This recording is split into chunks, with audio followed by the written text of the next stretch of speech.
Oi galera do YouTube, tudo bem com vocês? Hoje eu vou mostrar como fazer uma Minecraft PES 0.3.0 até o Minecraft PES 0.14.0.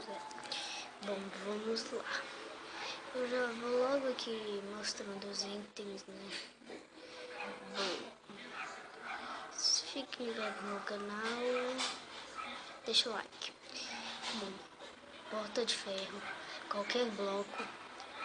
Pode ser qualquer bloco. Eu vou querer o bloco de quartzo, né?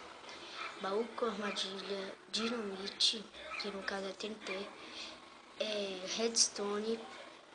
Não é tocha, pessoal, é placa de pressão.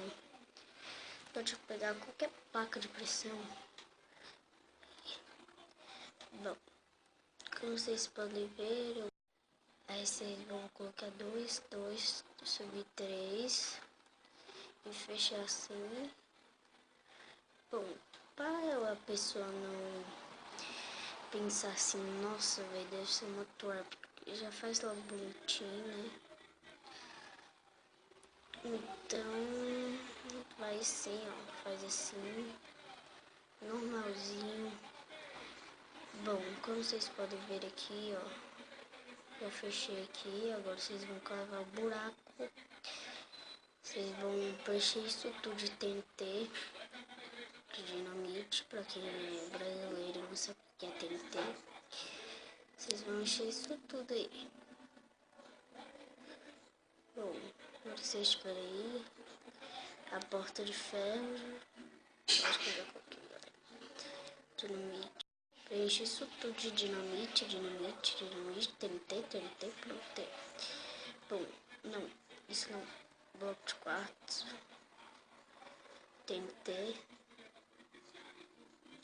E coloca bloco de quartzo. Não, vocês colocam redstone. Ah não, vocês esqueceram. Coloca um bloco para trás, pronto. Aí, esqueci esse aqui também. Vamos colocar um para baixo e esse aqui um para baixo. Pronto, já terminei aqui. Agora eu só coloco esse baú com armadilha e a porta de ferro. E agora já está pronto.